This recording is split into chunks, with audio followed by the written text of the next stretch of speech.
Hello guys and welcome. Oh, that was weird. Hello guys and welcome back to my channel for part 2 of the I'm a Hurricane Michael first responder Reddit story. Of course, I did not write this story. I am simply reading it because I was hooked and I wanted to share it with you guys. This is written by Hurricane Michael first, and his link or her link, I don't know if they're male or female, will be down below. That way you can go give the author some love. Now I will say, if you haven't watched part 1, go watch part 1. I will put it in, I think it's gonna go right here, the little card that pops out. And you should subscribe while you're at it because I put out a bunch of different content. Every Wednesday I try and put out a spooky video. I'm going to go ahead and get started. I think this one's gonna be a little bit longer than the last one. But keep in mind, these are not for the faint of heart. I have skimmed through this. There is some risque content that he discusses, so yeah, if that makes you uncomfortable, click away and maybe next week's video will be the video for you. So yeah, I'm gonna go ahead and get started. I'm still here, everybody. Thanks so much for your kind thoughts and prayers. Anyone still dealing with the aftermath, hang in there. We are with you. Okay, before picking back up, I want to be clear that I love my wife. Like many marriages, we are in a bit of a rough patch, but we are both committed to working through it. I would never hurt her. I can't stand the sight of a man who'd raise his fist to his wife. I met my wife in high school. She was the prom queen, and I was the quarterback. I suppose in a town this small, that doesn't mean much, but she was the prettiest girl I've ever seen. She still is. But after a while, the frigidness and flinching at my touch can get to a man. It's been going on 3 years like this. 3 years. I still remember the way she'd look at me over her shoulders when I'd take her in our early days. Her sweet moaning and biting her lower lip until it turned red made me crazy. Her brown locks bouncing over her small frame. She always loved to watch me take her from behind. It all changed in a single day. I drank too much, and she was being a bit melodramatic about it all. I mean, it's not like I hit her. I never ever raised a hand to my wife. So afterwards, she went to stay at our pastor's for a couple of weeks. They were patient with her, as you'd expect. Counseled her to forgive and come back. If the church loves anything, it's reconciliation. And she did. But there was no intimacy anymore. Everything seemed like a chore. Inside, I never got over resenting her for that. Then, the non-epileptic seizures started, convulsing, spitting, and pissing herself and everything like an epileptic. Only, she wasn't. Brought on by stress. Imagine that. She couldn't hold a job anymore. She hasn't since. It hasn't been easy, but I've been providing as a man should. To her credit, she doesn't complain much anymore. One of these days, I'll have my sunshine back. She cooks, she cleans, she hosts when she can, and is doing her wifely duty in every sense of the word. But I can't wait to have my sunshine back. So last night after my shift, I borrowed an ATV, loaded up a buzzsaw and flare gun just in case, and headed to the address. I knew I'd have an hour or two before anyone noticed it. I must have read the 4-page letter 30 times before I got there. I'll summarize it. The writer in distress explained that she had been something of an opportunist when she first heard the storm was coming. Her husband, she says, was an abuser, and she tried and tried to leave him. She thought she had an opportunity for the perfect crime. She followed him into the bathroom and beat him over the head with an old wrench.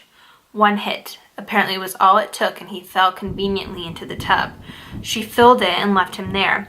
She figured if he passed out, then he'd drown. She would be home free. And with a mess like what Michael might leave behind, hopefully no one would notice or check for tap water in his lungs. She could move on, and he would be named an unfortunate casualty in Mother Nature. She'd be free.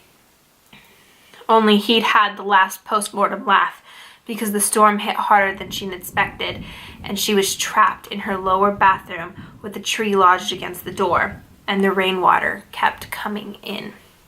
I obviously don't condone murder under any circumstances, But an emergency is an emergency, so the situation was worth checking out. If I'm honest, I felt destined to check it out. I was being pulled there. My heart raced when I arrived to the house. I second-guessed myself before stepping out of the vehicle, my legs heavy and unsteady underneath me. I was prepared for a lot of things. Maybe it was a joke. An ambush of looters, maybe. Maybe she'd already be dead.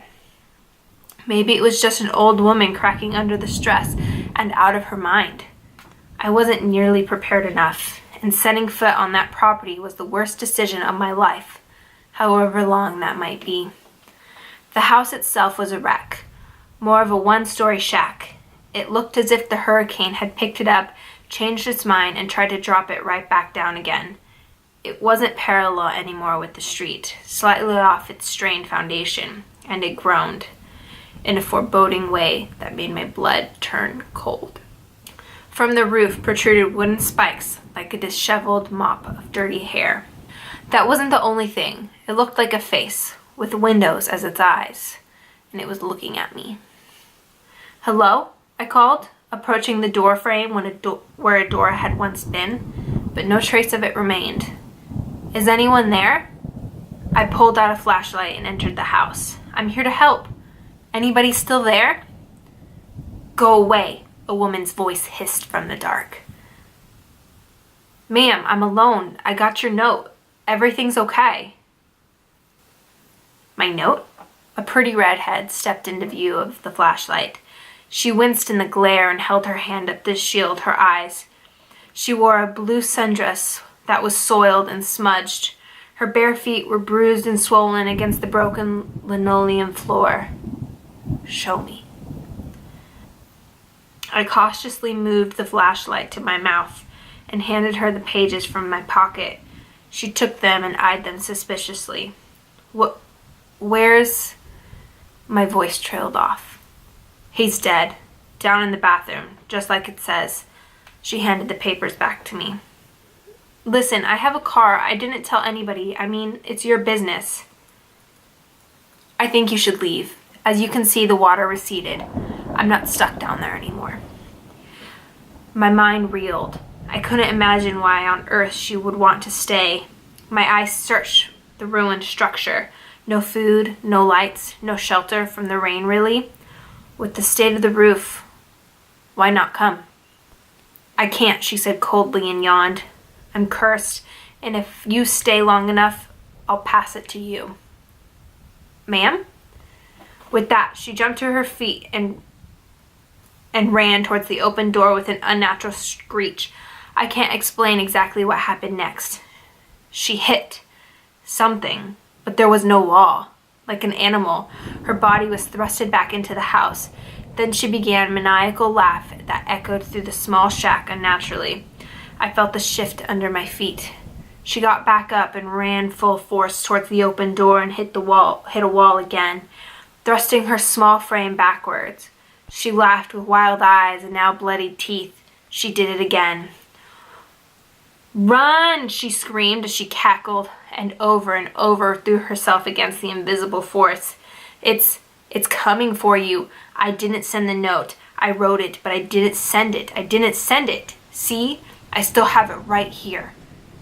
She threw 4 sheets of paper that looked identical to the ones in my hand at the invisible wall. They flew and stuck in midair at the door. "I can't leave, and if you don't go, I'll give it to you too." She cackled and grabbed the door frame with her small hands, wrapping her head violently against the invisible door. I dropped my flashlight and bolted from the house. My legs were heavy as lead anchors. I half expected to hit whatever force was keeping the woman inside, but I didn't. Starting the ATV, my wide eyes took stock of the shack with the crazed woman still wailing her bloodied head against the impenetrable thin air. The shack was larger than before and growing. The roof no longer looked like hair, but wooden beams stretched up like fingers. I sped back to return the ATV and head home. I didn't sleep at all. I didn't go back to the house earlier either today. Whenever I close my eyes, I see the house with its fingers stretching up and over towards me. I tried all day to get rid of the note. It doesn't burn. It can't be destroyed, discarded, left behind. It always, always, always, always shows back up in my back pocket. The words are changing though. Maybe I shouldn't keep rereading it. Maybe I shouldn't keep checking it in my pockets for it. But if I don't, I won't know what's coming for me. I can't bring myself yet to tell you what the note reads now. I'm tearing the pockets out of my jeans before heading out tomorrow. And I think I have to go back to that house. Keep me in your prayers. All right, guys, I need a drink. So there's gonna be a part 3. I thought it was gonna end at part 2. So they posted back to back. So I'm hoping you guys are gonna get another video in a day or 2.